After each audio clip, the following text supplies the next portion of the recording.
Hey guys, Cool Blonde Way back. I'm Rick. I'm Maggie. And we are back with Fruits Basket. Last time on, we are marching ever closer to the play. Yes. Which has drastically changed form. Yeah, and I don't know, she must have rewritten the entire thing in 15 minutes. Or less. Maybe she already had a rewrite and was just looking for an excuse. Yeah, that sounds great. Kimi was violent. Violent? Yeah, I remember when Yuki and Manabe were having that wonderful heart-to-heart talk. Kimi just comes over and just...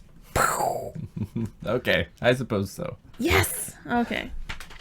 But yeah, there was a little moment between Yuki and Kyo where the conversation started like it always does with them, kind of being pissy at each other, and then it ended with them almost, communicating for real. Not quite. There's a little, eye moment where it was like, crap, this guy's not as much of a jerk as I thought he was. Yuki revealed where Kyo's hat is. That was last episode, right? I mean, I think Kyo already knew about that because he saw it. But Yuki, tried to broach it with him, I feel like. And it was shut down. Yeah. So. Shut down hard. We'll see where it goes. I'm excited to see Ayome's costumes. Ayome. Yes. Please, I hope we see that this episode. Well, let's go!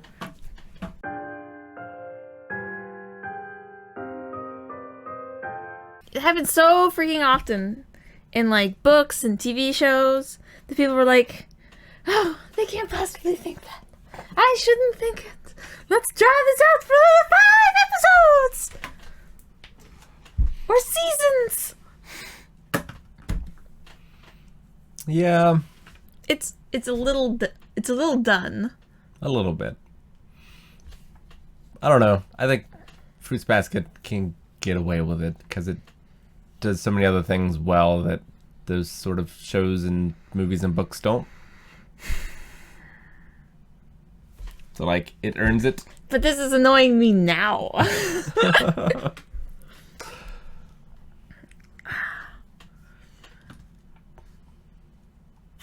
Strange to think that, Momiji's the best.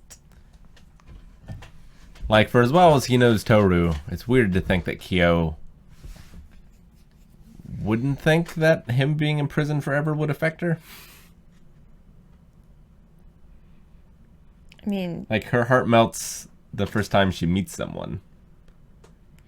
Regardless of who they are, pretty much.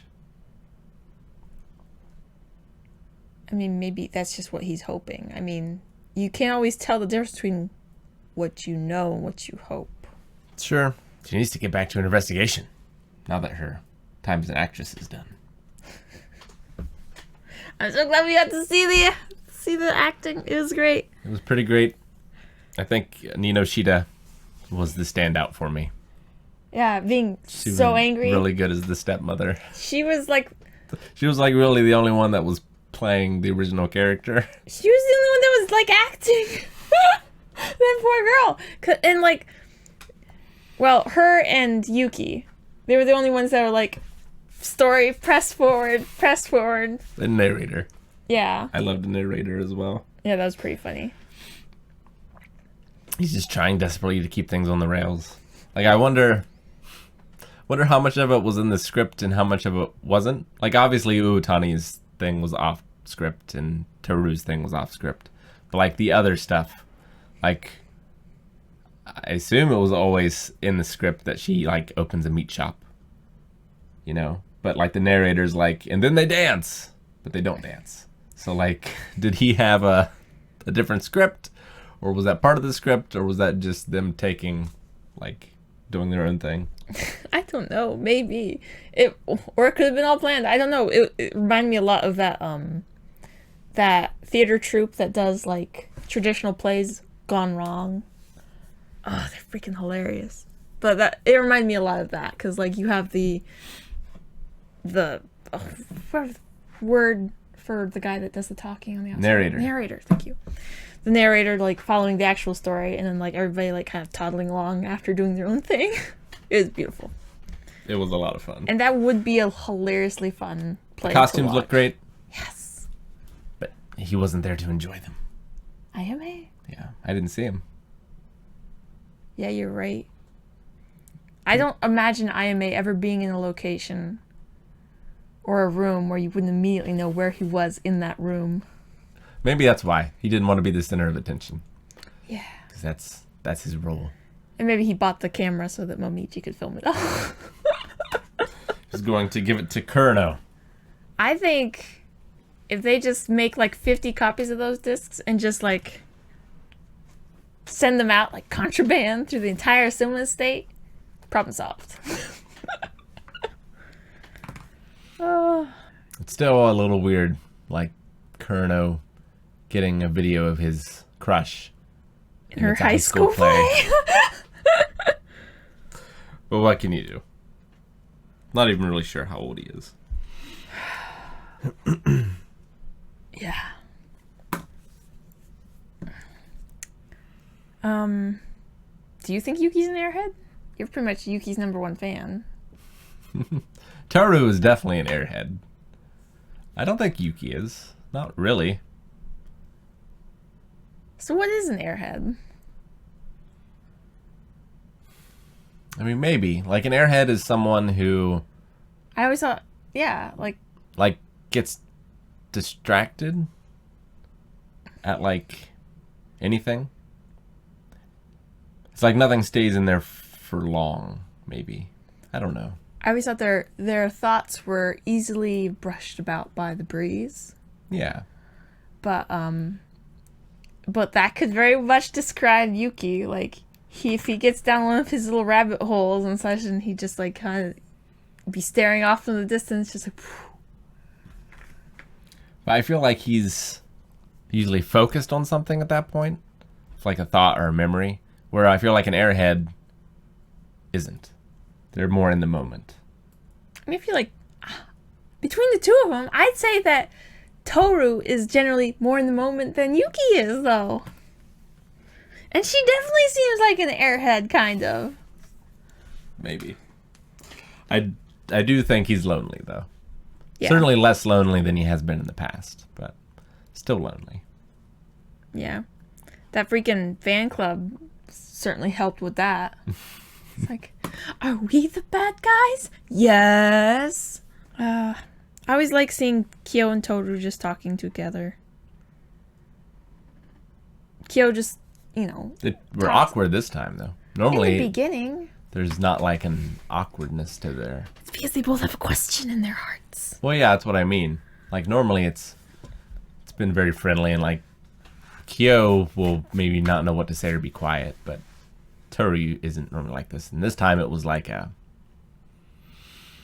charged awkwardness. Which is good. And then it kind of broke, and then Kyo started talking to her and such, and whenever he starts talking to her, it's so nice, because he talks different with her than with anybody else. His voice, even with Master and such, he just, it's like she just has a calming effect on him. It was fun how embarrassed he was. And in the play, like, he could, like, wait, yeah, he's not a great actor. None of them are. I just imagine someone was standing off screen right there with, like, a bunch of dishes just to, like, bribe Hanajima to go out there again. My favorite was the prince's, like, foot servant or whatever. It was like, but you came here to get married, master. That was pretty good. Like, that's so perfect. You nailed it. Good job. Oh, it's one line, and it was just like, ugh. Sounded out phonetically. It was beautiful.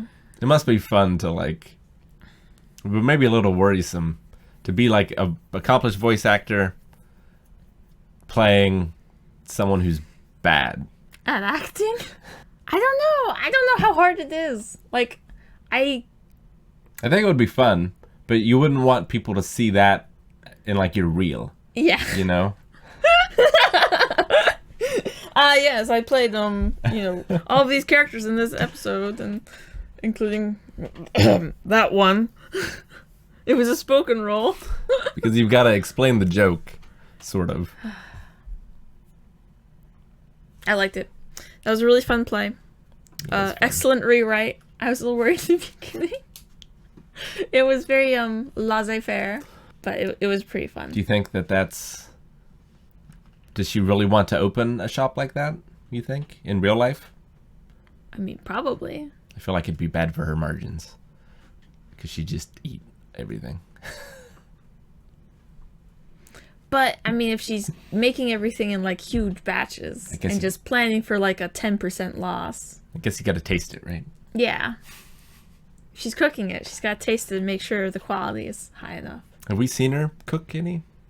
Toru's really the only one that we ever see cooking, I feel like. Yeah, I'm not sure if Hannah Jima actually can cook. She's always, like, so praising Toru's cooking.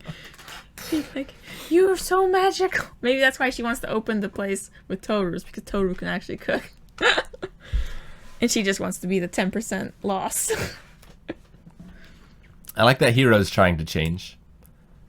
Yeah. Like, he's so perfect in that he knows exactly the thing to say to strike people's heart. He's kind of like Akito, I feel like, a little bit, in his ability to target someone's vulnerability. Mm-hmm. But like, he was upset with himself here. It's like, I did it again. Yeah, I know how that feels. It's good to see that he's trying to move away from that. Yeah. Putting an effort in. Then he got turned around on him. Now Kisa's worried. He turned it around on You can't react that way when someone says, like, do you love a person? Then you go, no. That's just saying yes even louder. Like, you just gotta say no. Like, because if it bothers you, then it means it bothers you. But he's just a child. Like, I don't know how old those kids are. But Kisa's other so people's perception could also bother you. Like, it could not be true, but it could be a thing that you could be very concerned about people thinking is true, and therefore be flustered. And especially Kisa right there. And the fact that she was like, does he really love her like that? It's like, no, Hiro, go back! So now that the play's done, where do you think we go from here? Probably some more awkward Kyo-ness, some awkward Toru-ness. How much more school do they have? This wasn't like a year-end thing. This was like... I don't think it was. Right? Well, they changed into their summer clothes, right? Yeah, so they got like... No, I'm thinking of My Hero Academia. I'm not sure when it is. I don't know. It's probably spring, maybe. I remember it being fall when they went on the field trip. Yes. So maybe it's still fall. Yeah, I could see that. Does that mean there's only like a couple more months to like year end? Well, if there's schools like ours, it goes from fall to summer. I know, but like, when do you think Akito would have like the cutoff date being according to the calendar, which is what Zodiac's all about, or according to the school year? But when is Chinese New Year? It's like right around my birthday. Is it? Yeah. It's in January? I think so, yeah. I thought it was not in January. I don't know. I guess that's something we can solve. Okay, it's February 12th, Yeah, according to this. That sounds better. But still, like...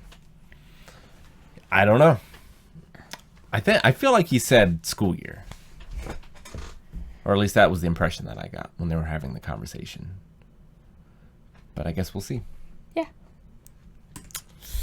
We will see. I think everything's gonna come together and be fine. Everyone will be happy.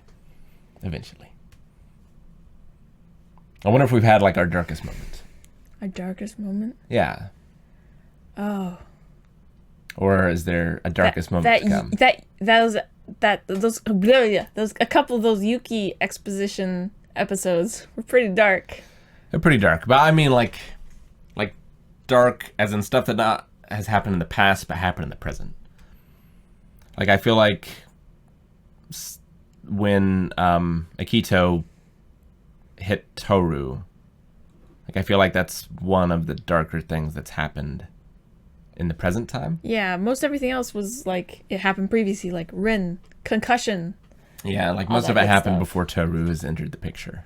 And she just started the healing process. At least most of the stuff that we've seen.